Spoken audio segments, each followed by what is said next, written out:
Hello, नमस्कार. मी मोनिका स्मित आणि रिधूची mamma या यूट्यूब चॅनलमध्ये तुम्हा सर्वांचे अगदी मनापासून स्वागत करत आहे.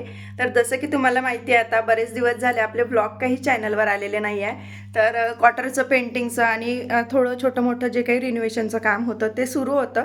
त्यामुळे मी गॅप घेतलेला होता आणि आता पूर्ण झालं. म्हटलं चला क्वार्टर टूरपासूनच आपण सुरुवात करूया. तर असा छोटासा माझा जो काही क्वार्टर आहे तो रिनोव्हेशन झालेला आहे आणि खूप मस्त मी त्याला डेकोर केलं. छोट्या छोट्या गोष्टींनीच थोडंसं सजवलेलं आहे. तुम्हाला चेंजेस जे आहे ते दिसत असेल. इथे ना मुलांच्या खेळणी वगैरे अशा पसाऱ्यासारख्या दिसायच्या. मग ना हे थोडंसं 100-150 असं पैशाचं खरेदी करूनच मी थोडं थोडं डेकोर केलेलं आहे घर. जास्त काही घेतलेलं नाही आहे आणि ज्या काही जुन्या फ्रेम्स वगैरे होत्या त्याच मी लावलेल्या आहे. तर आता क्वार्टर टूर बघून घ्या आणि त्याच्यानंतर सांगा की कसं वाटलं तुम्हाला हा चेंज. नवीन वर्षातील नवीन क्वार्टर सोबत परत एकदा स्वागत आहे तुमचं माझ्या या सरकारी घरामध्ये. चला तर आज आपण आपल्या क्वार्टरची टूर बघूया. सगळ्यात आधी तर खूप छान असं मोठं प्रशस्त अंगण या क्वार्टरला दिलेलं आहे, जे की आपल्या घराला सुद्धा नसते इतकं मोठं अंगण आहे. आणि त्याचबरोबर तुळशी वृंदावनासाठी छान असा कट्टासुद्धा दिलेला आहे. मी ना तुम्हाला सगळ्यात आधी म्हणजे पूर्णपणे ओव्हरलुक देऊन देते आणि त्याच्यानंतर सांगते की कुठे मी कसं कसं काय काय अरेंज केलेलं आहे. तर सगळ्यात आधी घरामध्ये एंट्री केल्याबरोबर हॉल आहे आणि त्या हॉलमध्ये माझं टीव्ही, सोफा आणि त्याचबरोबर मोठं असं डबल डोअरचं कपाट आहे. कारण की आतमधल्या रूमा छोट्या असल्यामुळे कपाट काही आतमध्ये ठेवता आलं नाही आणि ते जात पण नव्हतं दरवाजातून, त्यामुळे मी हॉलमध्येच ठेवलेलं आहे. त्यानंतर एक गल्ली आहे, त्याच्यामध्ये मी वॉशिंग मशीन वगैरे ठेवली आणि इकडे बेडरूम आणि त्याच्या पाठीमागे ना किचन आहे. क्वार्टरमध्ये ना सामान खूप झालं, त्यामुळे समोरचं सामान आतमध्ये आणि आतमधलं समोर असं थोडंफार अरेंज करून ना मी व्यवस्थित सुटसुटीत आणि प्रशस्त दिसेल अशा पद्धतीने क्वार्टरची मांडणी जी आहे, किचनची मांडणी किंवा क्वार्टरमध्ये पूर्ण सामानाची मांडणी जी आहे ती करून घेतलेली आहे. आता इथे किचनमध्ये पण मी बऱ्यापैकी चेंजेस केलेले आहे, जे की तुम्हाला व्हिडिओत बघितल्याबरोबरच समजून आले असेल. पण मी आता ना थोडंफार तुम्हाला डिटेलमध्ये सांगते की मी कसं कसं चेंजेस केले आणि का बरं ते चेंजेस केले आहेत ते. चला तर आता पूर्णपणे आपण सुरुवातीपासून बघत येऊ आणि त्याच्यानंतरच तुम्हाला समजेल की कुठे आणि कसं काय काय काय सामान मी ठेवलेलं आहे ते. चला तर हे बघा, जसं आता तुम्हाला तर माहित आहे 1.5 महिना झाला मी व्हिडिओ टाकलेले नाही आहे यूट्यूबला. आणि ज्याच्यासाठी टाकलेले नव्हते तर म्हटलं तिथूनच आपण सुरुवात करू, कारण की क्वार्टरचं रिनोव्हेशनचं काम सुरू होतं. जास्त काही नव्हतं, पण मधात मग ख्रिसमसच्या सुट्ट्या वगैरे आणि तिकडनं गावाला पण मी गेलेली होती, त्याच्यामुळे जास्तच जरा गॅप झालेला आहे. तर आता मी कंटिन्यू करणार आहे, म्हणून म्हटलं पहिले आपला क्वार्टरचा टूर देऊ आणि त्याच्यानंतरच पूर्ण आपल्या व्हिडिओला सुरुवात करू. रेग्युलर जे काही आपले डेली ब्लॉग्स येतील, ट्रॅव्हलचे, इकडले तिकडले रेसिपीजचे वगैरे, ह्या सगळ्या गोष्टी मी तेव्हा आता रेग्युलरमध्ये शेअर करणार आहे. तर आता दाखवते पूर्ण घर. तर तुम्हाला तर माहिती आहे इथे जसं आहे तसंच ठेवलेलं आहे. फक्त हा जो टेबल आहे ना तो आतमध्ये होता. तर स्मितूसाठी जेव्हा स्टडी टेबल घेतला ना, तेव्हा तो सोफा जो आहे तिथला, तो आतमध्ये ठेवावा लागला आणि सोफ्याच्या जागेवर हा टेबल होता. त्यामुळे म्हटलं छोटीशी जागा आहे, इथे तो राहून जाईल म्हणून ना मी समोर आणलेला आहे. आणि ह्या ज्या छोट्या-छोट्या कुंड्या दिसत आहे ना, या मी डेकोरेशनसाठी मागवून घेतल्या होत्या Meeshoवरून आणि खूप छान त्यामुळे लूक आलेला आहे. हे मनी प्लांटसुद्धा मी Meeshoवरूनच मागवलं होतं. आणि ज्या काही फ्रेम आहे त्या माझ्या आता जुन्याच आहे. जेव्हा आपलं स्वप्नातलं हक्काचं घर होईल ना, तेव्हा मी सगळ्या गोष्टी ज्या काही लेटेस्टमध्ये चालू आहे त्यानुसार तर ठेवणारच, पण आता आहे त्यात समाधानी आहे. आणि खूप छान असं मी माझं क्वार्टर जे आहे ते सजवलेलं आहे. आता हा हॉल होता.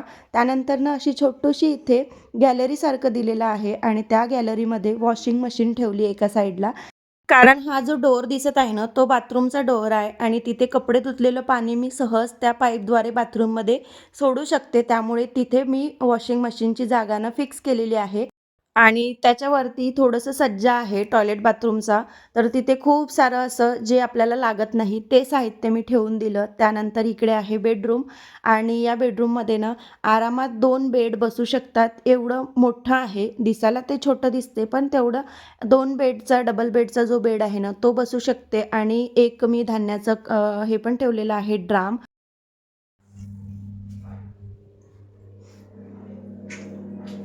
किचन सगळ्यात महत्त्वाचा पार्ट आहे किचन आपला. किचनमध्ये खूप सारे चेंजेस झाले. जसं किचनमध्ये ना मी ओट्याच्या वरती फक्त चेंजेस केलेले आहे. बाकी आहे तसं ॲज इट इज आहे. फक्त सामान थोडंसं इकडल्या तिकडे करून घेतलं. तर इथे ना छान अशी डब्बे ठेवांसाठी रॅक दिलेली आहे आणि आपण जड जे काही डब्बे असते ना ते या रॅकमध्ये आरामात ठेवू शकतो. अजिबात तुटायची भीती नाही, पडायची भीती नाही. नाहीतर स्टीलची वगैरे रॅक असते ना त्याच्यामध्ये तेवढे हेवी आपण डब्बे ठेवू शकत नाही. जसं की आता हे स्टीलची रॅक आहे तर याच्यामध्ये ताटं, प्लेटा, वाट्या, ग्लासं अशा गोष्टी आपण ठेवू शकतो.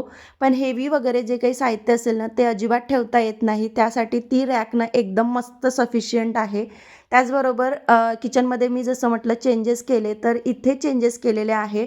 ह्या छोट्या-छोट्या बरण्या आणल्या आणि त्याच्यामध्ये ड्रायफ्रुट्स वगैरे ठेवून घेतले आणि कोणत्यातलं जे काही आहे ते आहे तसं आहे. आणि सगळ्यात महत्त्वाचा चेंज म्हणजे की हे आरो या साईडला होतं जिथे मनी प्लांट दिसत आहे तिथे, पण मी आता तिकडे लावून घेतलं त्यामुळे तो कोपराही छान दिसतो आणि त्याचबरोबर जेव्हा मी व्हिडिओ वगैरे बनवेल ना आता तेव्हा थोडंसं जे काही व्हिडिओची क्लिअरिटी किंवा लाईटिंग वगैरे व्यवस्थित येईल. तर इथे उभं राहून जर बघितलं तर किचन अशा पद्धतीने दिसते आणि खूप छान सुटसुटीत प्रशस्त सामान खूप आहे, पण दिसायला ना एकदम सुटसुटीत अशा पद्धतीने मी ठेवलेलं आहे. त्यानंतर मागच्या साईडला तर तुम्हाला माहिती आहे की लाल कलरचे चेकर्स होते, तर इथे ना आता हे असे टाईल्स लावून दिलेले आहे. होता माझं क्वार्टरचं टूर. तर छोटंसं आहे आणि खूप छान वाटतं आम्हाला इथे राहून. आता 6 वर्ष कंप्लीट झाले. आता फेब्रुवारीला जेव्हा स्मितूचा बड्डे येतो ना त्याच्या 8 दिवसाच्या आधी आम्ही इथे राहायला आलेलो होतो आणि आता इथे येऊन आम्हाला 6 वर्ष कंप्लीट झाले. तर बघता बघता 6 वर्ष या क्वार्टरमध्ये कसे निघून गेले ना काही माहिती नाही आणि याच्यानंतर आता किती दिवस राहू हे सुद्धा माहिती नाही आहे. तर दोघांमध्ये ना आमचं थोडंसं होतं की हे बोलत होते की राहू दे आपण नाही करून घेऊ, कारण की ते त्यांच्याकडून आलेलं होतं. पण मीच म्हटलं की जेवढे दिवस आहे तेवढं आपण छान असा फ्रेश क्वार्टरमध्ये राहू, कारण की याच्या आधीचं क्वार्टर तुम्हाला माहिती आहे कसं होतं तर. आणि रिन्युएशन झाल्यावर खरंच खूप सुंदर त्याला लूक आलेला आहे आणि आपल्याला पण छान वाटते पॉझिटिव्ह. तर असं जे काही क्वार्टर आहे ना ते आहे. तर कसं वाटलं तुम्हाला क्वार्टर नक्की सांगा. म्हणजे चेंजेस जे काही केलेले आहे ते कसे वाटत आहे ते कमेंट करून नक्की सांगा. आणि हो आता यानंतरनं व्हिडिओ जे आहे ते आपले बऱ्यापैकी रेग्युलर येतील. तर चला मग भेटू आपण अशाच एका छानशा व्लॉगसोबत. आता हा तर क्वार्टरचा टूर झाला. आता याच्यामध्ये मी तुम्हाला सगळंच दाखवलं, हॉलचं, किचनचं, बेडरूमचं सगळंच लूक दाखवलं, समोरचं मागचं. त्या सगळ्या गोष्टी मी याच्यामध्ये दाखवलेल्या आहे. समोर काहीच चेंजेस झालेले नाही आहे, पण पाठीमागे टाईल्स वगैरे लावून दिल्या. आधी होते चेकर्स पण ते थोडेसे कलर वगैरे गेलेले शेवाळल्यासारखे होते, पण आता ते वेगळे लावून दिलेले आहे. तर सगळ्या गोष्टी मी तुमच्यासोबत शेअर केलेल्या आहे. तर चला भेटू आपण छान अशा उद्याच्या रुटीन व्लॉगसोबत. तोपर्यंत सगळ्यांना बाय. श्री स्वामी समर्थ.